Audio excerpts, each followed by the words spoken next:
వెంటనే ఇంకో పోస్ట్లోకి వెంటనే చేయకూడదు.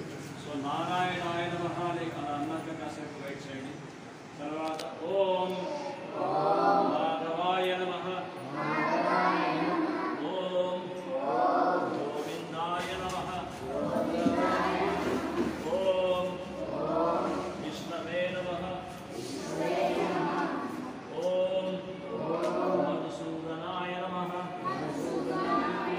ఓం త్రివిక్రమాయ నమః, ఓం వామనాయ నమః, ఓం శ్రీధరాయ నమః, ఓం ఋషికేశాయ నమః, ఓం పద్మనాభాయ నమః, ఓం దామోదరాయ నమః. 12 నామాలతో పాటు మనం ఈరోజు సూర్య నమస్కారం చేశాం. ఇలా చేయడం వల్ల ఆరోగ్యమే కాదు ఆధ్యాత్మికంగా కూడా మీరు ఎదుగుతారు. హరే కృష్ణ.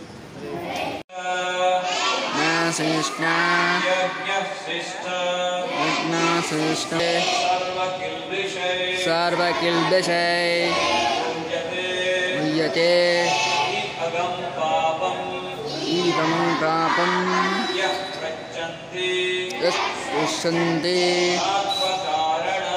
आत्मकारणात् यज्ञशिष्टसिलसन्तो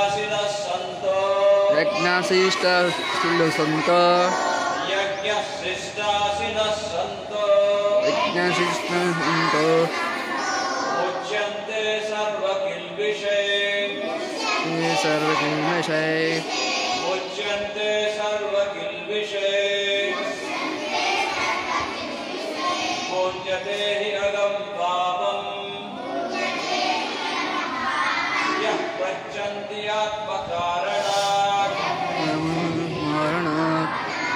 సో ఈ శ్లోకంలో శ్రీకృష్ణ భగవానుడు మనకందరికీ ఒక సూచన ఇస్తున్నారు. ఏంటంటే యజ్ఞశిష్ట అంటే భగవంతుడికి మనం ప్రేమతో అర్పించినటువంటి పదార్థాన్ని ప్రసాదంగా ఎప్పుడైతే స్వీకరిస్తామో సర్వ పాపేభ్యో అంటే అన్ని పాపాల నుంచి మనం విముక్తిని పొందుతాము. We get rid from all the simple reactions.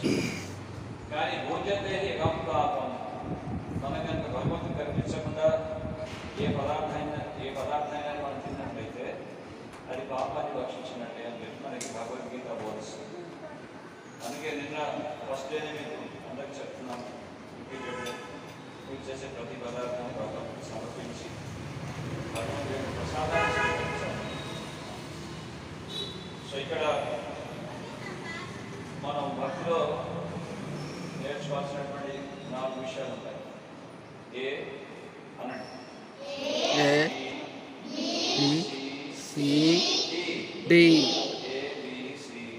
ABCD.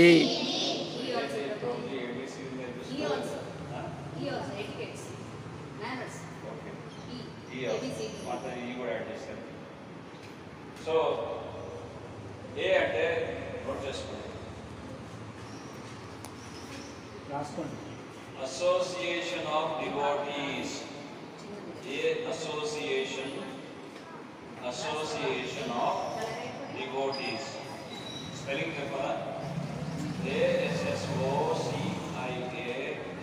ASSOCIATION association of devotees.